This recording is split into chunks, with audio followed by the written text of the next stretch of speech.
You, Miss Vasavi, if you will stay with us. I will Um, absolutely stay with you. Thank you. we are also going to have Miss Valerie Plaza of Golden Hour Skincare and Tenesha Ward, a chiropractor with Infinity Wellness Center.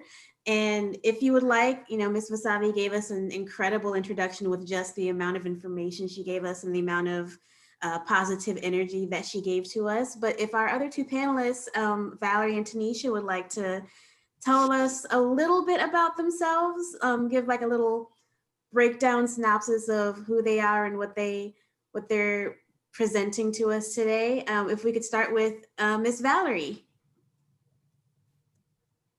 All right, let me go ahead and unmute myself here. I'm Valerie Plaza. I'm owner of Golden Hour Skincare.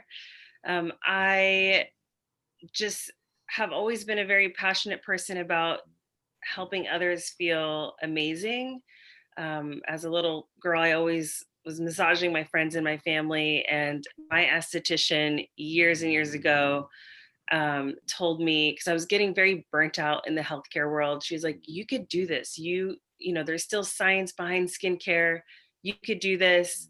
And as soon as I started, I was like, this is where I'm supposed to be.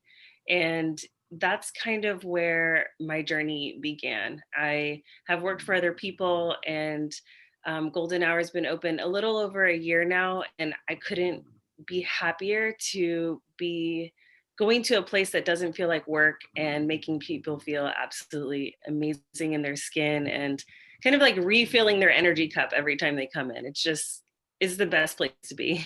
I love it. Wonderful. And Miss Tenesha Wards, if you would just give us a little bit about yourself, please. Yeah, thank you. Am I right side up now? I was sideways. Does it look okay? Yes, you look great. Okay, okay, good. Thank you. My name is Dr. Tenesha Wards. I am a chiropractor, acupuncturist, as well as certified in nutrigenomics, applied kinesiology with a specialization in female health and hormones. And I specialize here in burnout and exhaustion and chronic fatigue. I've been in practice about 14 years. I just recently moved way south Austin on Slaughter Lane. We converted an old farmhouse into a wellness center. And I'm just happy to be here. And I've been a huge supporter of Austin Women Magazine for the entire 14 years of my career through advertising and events and speaking. So thank you for having me. I'm excited to see what questions people have for us. Yes, I'm excited too to get started. I want to remind people that you are still able to send in questions. So hit that little Q&A thing at the bottom of your screen, or if you are more comfortable, put it in the chat and we will get to as many as we possibly can. I apologize in advance. I don't come from the South, but my family's been in the South for over 20 years. So I tend to call people Miss and their name. So if that is if that's weird for y'all, just let me know. Ms. Vasavi gave us such an incredible introduction to this notion of thriving in, our entire beings as women, especially. And it was a really moving segment for me, because I think that a lot of us, especially as women, have to deal with this imposter syndrome thing. We don't feel like we fit inside a certain space, or that the things that we get, we don't deserve for some reason or another. And I think that the message is so powerful. And I just want to get from both Valerie and Tenesha your ideas of what women can do to thrive in that space and feel like they are necessary and wanted and belong in the spaces that they sort of inhabit and exist in. Yeah, I mean, I'm happy to go. My first thought is, I say this a lot in practice, we're the only country in the world that separates mind from body. So to really feel valued and feel validated, and to avoid things like burnout, and to really know your worth, there's a huge mind-body connection, right? So you could be holding some of those emotions in a physical manner, and that's something we really focus on in our practice as well. And sometimes having, and this is for everything we do in our clinic, really, is finding and fixing the core root cause of that feeling, whether it's a childhood trauma, a more recent trauma, right? You've built that neural pathway, and it can result in physical stuff. Oftentimes we'll talk to somebody, oh, when did your stomach start hurting? When did you start having GI problems? When did the fatigue start? When did the shoulder pain start? And they can oftentimes bring it back to an emotional trauma or a time and place. And just the simplest thing or the biggest thing, right? It doesn't have to be a catastrophic death or a divorce, or it could just be something the way you were spoke to as a child that's really made you question your worth and who you are as a woman. It could be a relationship with a male. So really finding and working with somebody like a therapist, because that's not exactly what we do. We work more with the physical and the biochemistry and the physiology of the body. But 9 times out of 10, when I dig into somebody's timeline history, when their symptoms started, it's after what we call a triggering event or a trauma. So finding and correcting the core root cause of when those started, I think has to happen to truly heal mind and body. My goodness, I have gotten so much just out of listening to Vasavi and you, Tenesha. This whole thing has just been fantastic. I do focus more on skincare. I've worked in skincare for many years now, but I also have been an X-ray tech for even longer than that. And something that I find with people who come to me for skin related problems is figuring out like what their diet is. Are they, eating things out of stress, especially during this pandemic, having to wear masks all the time. And that's something that, I have in one of the pre-recorded videos that we have coming up, but I haven't struggled with acne in so long, and I am right there with everyone too.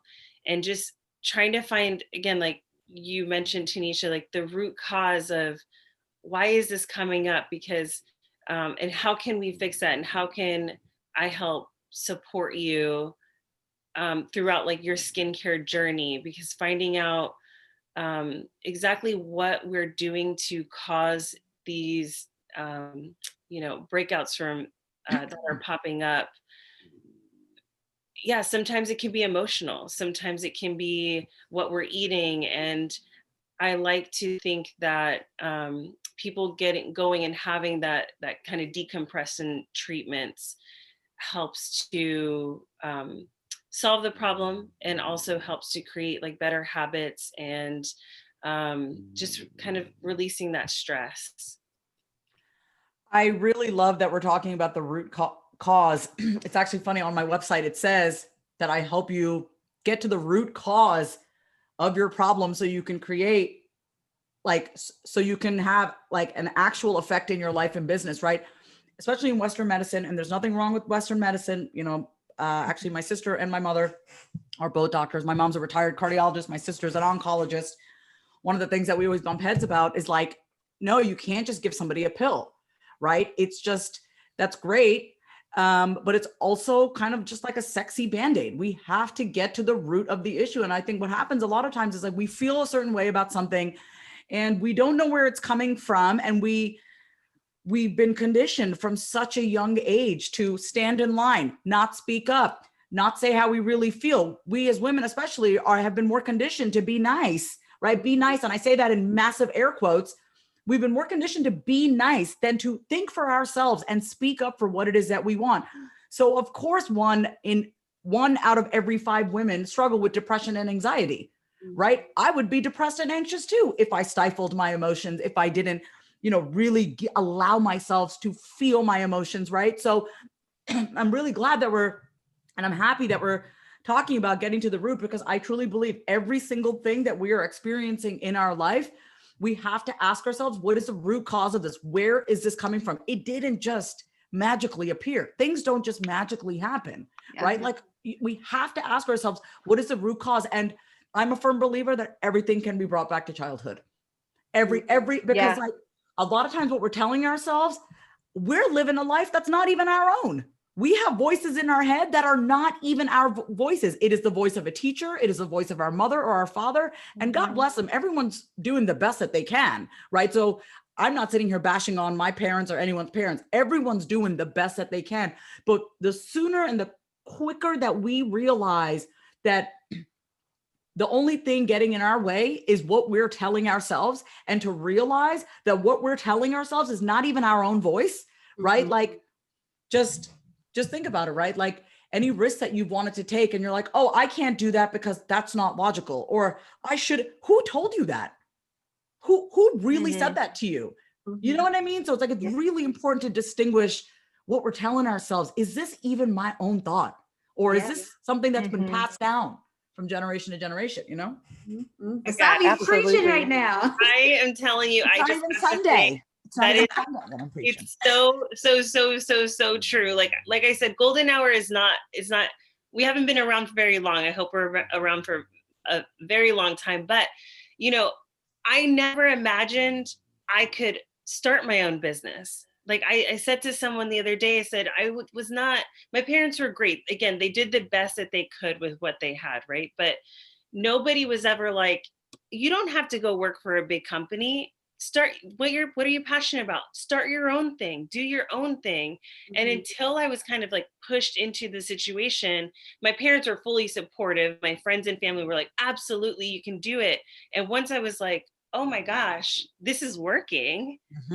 The empowerment that you feel is just incredible. And I still have so much to learn, but what I have learned and what I can give to people, it's incredible that like we are not taught growing up, like you don't have to go work for these giant companies. You can work for small businesses and be a voice there, or you can start your own business and be your own voice and bring other people in to help with this, that have the same mentality. And who is telling you that lack mentality, that you can't do it, or that that's too big of a dream, or like, how would you ever do that? The fact that like we can is just, it's just amazing. And once you actually get started and you get doing it, it's wonderful. It's a wonderful position to be in, really. But honestly, I want everyone listening to really, like, this is why I'm all about talking out loud. Like, so the next time you say to yourself, I can't do this, literally be like, wait, why can't I? What are all the reasons why I believe that I can't do X, Y, Z, that I can't walk away from this relationship, why I can't start this business, why I can't ask for a raise, why can't I? And it's all bullshit. Everything we're telling ourselves is complete bullshit. Like, oh, I don't know. Google it. I don't know how to do it. I guarantee someone's done it before you. Learn from a mentor. Like, there's a solution to every single belief and all the limits that we place upon ourselves. So we are literally the only thing standing in our own way.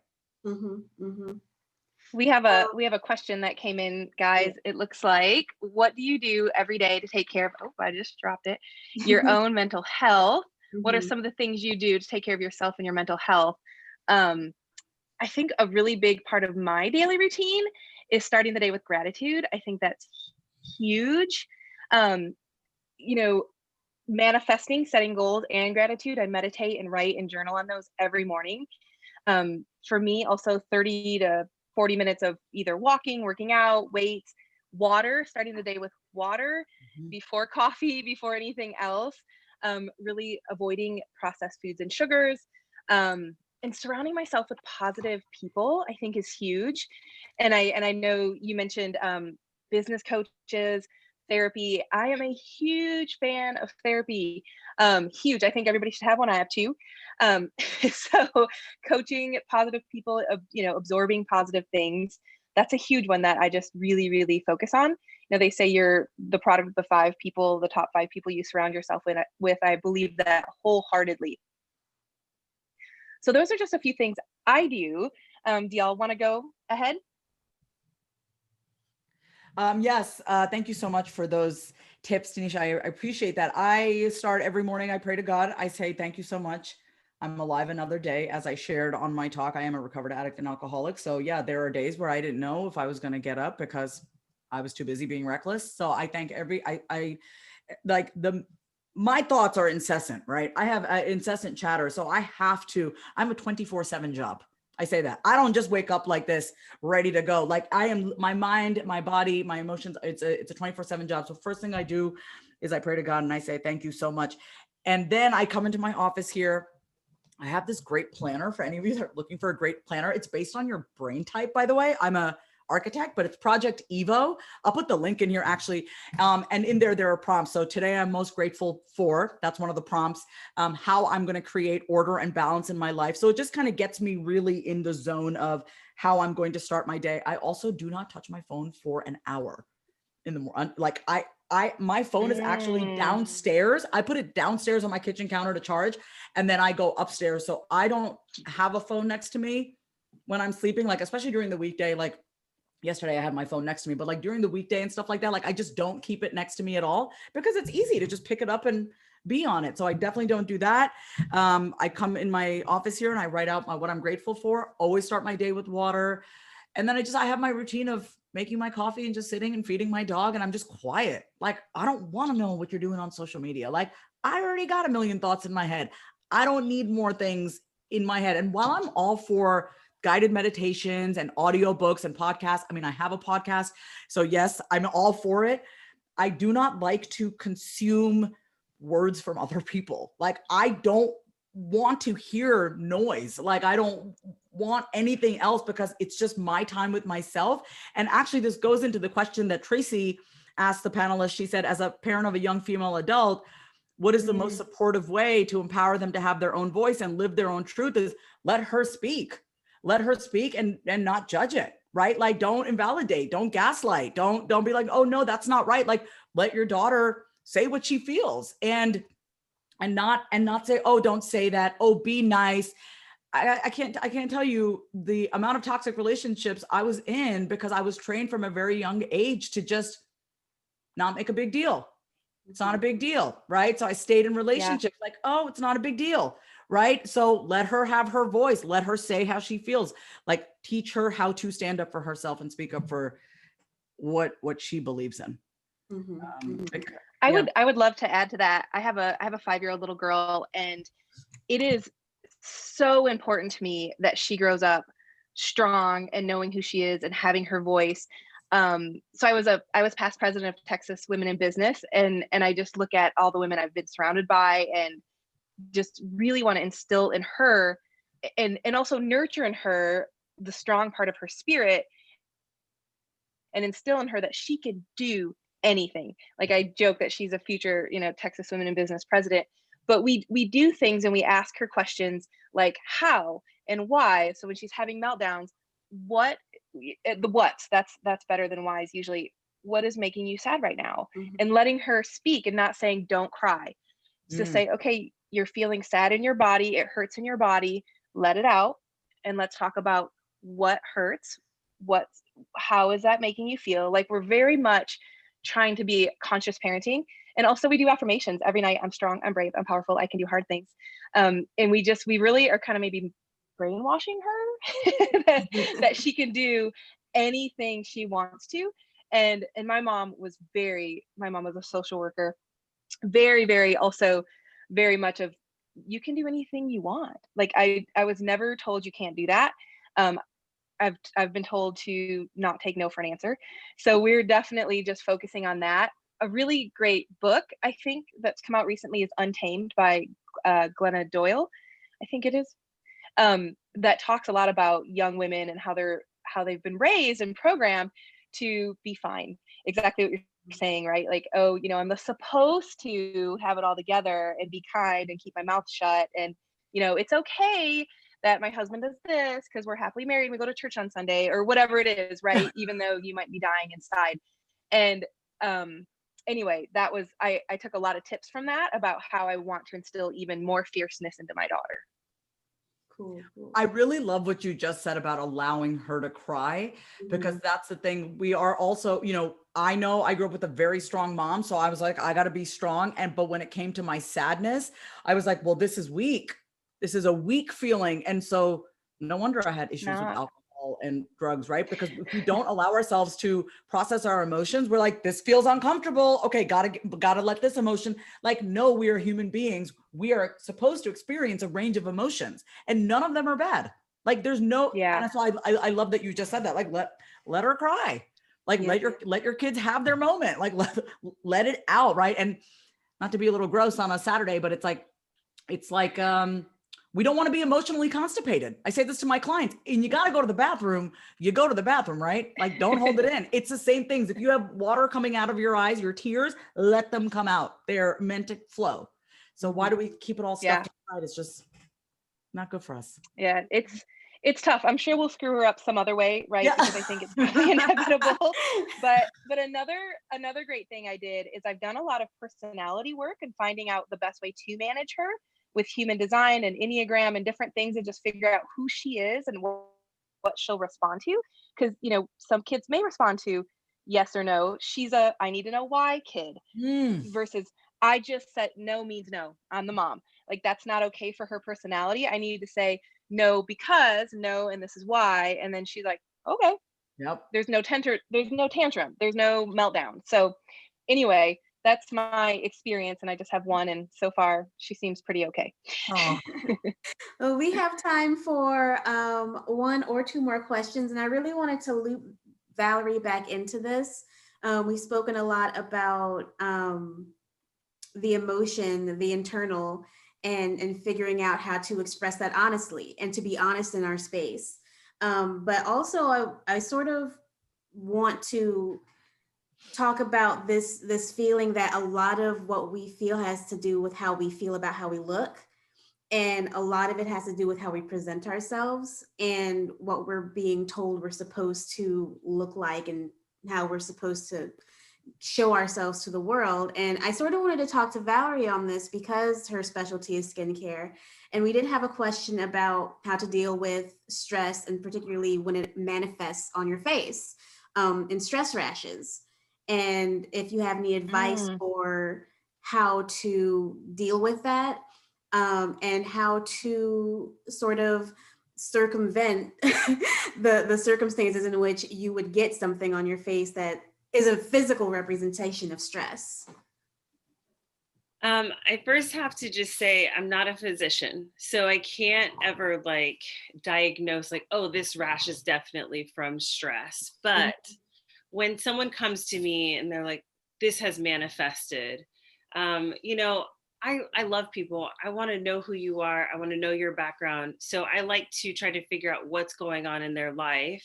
Or one of the first things I ask is, tell me what you're using at home. Maybe it is something that you just put on your skin that's causing that. But if we do know that it is from stress, I'm so sorry if you hear my dogs. They snort, but I put them out of the door and they'll just bark. So I apologize if you hear them. But if we do know that it is a stress rash, and what we can do to support that is we can find kind of like breathable Band-Aid balms, right? Something that's going to help protect your skin barrier, so that it doesn't get worse, so that you're not itching it. So it relieves that. Anything cold, a cold hydrating mask, something like that that you can leave on, for 10 minutes or so to kind of calm the heat down. But when we talk about stress relieving, what can we do? Meditate. As Vasavi said, write things down, get all of those thoughts out of your head, talk to someone, find a best friend who isn't going to try to one up you every time you say, oh, well, this is what I'm going through. They're like, oh, well, I broke my leg last year, so yours is nothing. Yeah. It's like finding that support group, somebody that could say, I feel you. Oh my gosh. Anything you can do to relieve that stress, do meditate, meditate. I have friends that have kids that, they're like, there's a baby monitor in the corner, but they have their yoga mat and they have all the lights down and candles, anything that you can do that brings you to a happy spot where you can kind of get those thoughts out, write them down. Breathing exercises is something that I've been taught recently.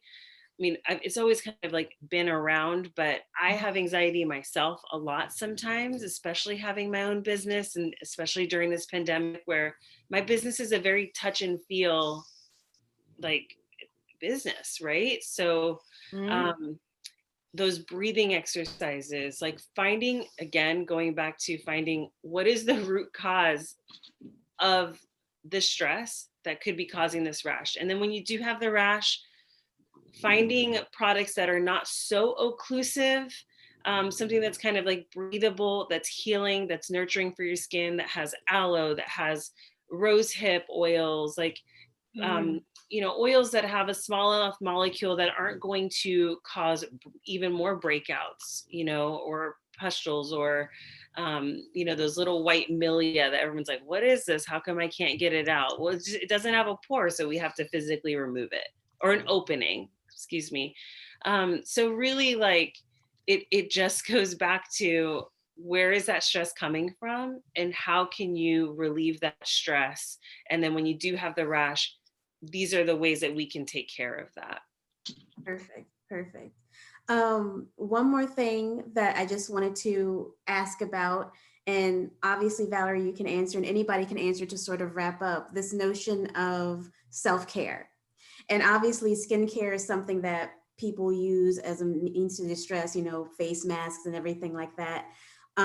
So can you talk a little bit about, you don't have to go into intense detail, but Sure. sort of tips of how you interpret self-care and how you do that for yourself. And this is obviously open to everybody, but Valerie. So, yeah, I'll just start.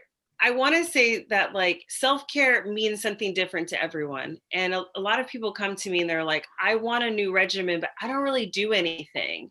And when I got into this industry, I didn't really do anything either. But once you start, like, with the very basics, a cleanser that you love to use, an enzyme, some type of exfoliation that you use a couple times a week that you love, again, you love the smell of it, you're going to want to use it.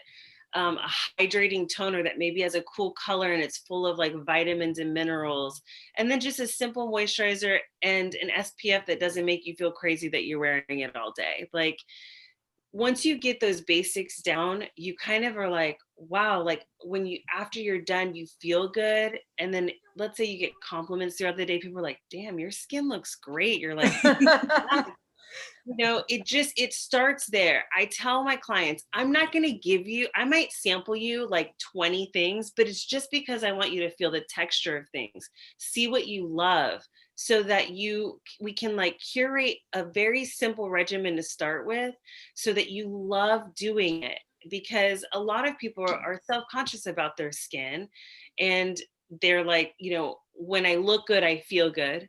And if we can find products that support your skin for your skin type, that make you like feel good because you look good, like, that kind of self-care doesn't end up seeming like a chore, where it's like, oh, I have to do this, I have to, to me, that's just one aspect of self-care. Again, we've talked about meditation, we've talked about like having a community of people that to surround yourself with. But I think, I don't know if I'm getting off topic here, because I am an over explainer. I mean, I sometimes write emails this long to people after they have a session with me. I'm like, okay, this is everything that we went over and more. And here's links to all. If I don't sell it, this is where you can get it. Because I'm very into like, let's find something that you love to do, so that you actually do it. And then that the self-care is something that you love versus more of a chore. Mm-hmm, mm-hmm. Well, I would love to add. Oh. If you want to say, I was just going to say, absolutely. Yeah, I was just going to add to a couple things. Yeah, if you don't look like you feel good, right? If you don't feel good, definitely spend the time and effort and resources into looking good so you feel good. But if it is a stress rash, and my whole presentation on this is coming up, back to the core root again, looking at adrenal gland support. Those are your adrenaline producing organs. They pump out adrenaline and cortisol, and I think all of them are overworked and underpaid right now in this time of stress. So getting back to the core root cause of the stress rash, like check out your adrenals. You might need some adaptogenic herbs or something for adrenal support to kind of stop it at the pass before it gets to the point where, yeah, you're sad because your skin looks horrible. Like, I totally get that affects our businesses, our life. Mm-hmm. Okay, well, I have just been informed that it is time to wrap up the panel, and I know that we could like talk about this all day, so I appreciate you guys giving us your time and giving us all this amazing advice. And again, your positive energy is amazing. Valerie and Tenesha sessions, upgrade to the full experience, and you can watch those anytime you want to get the full magic of what they're offering you guys. So again, thank you to Miss Vasavi, Miss Thank you. Tenesha, and Miss Valerie so much. Thank you. Thank you. Thank so you. much.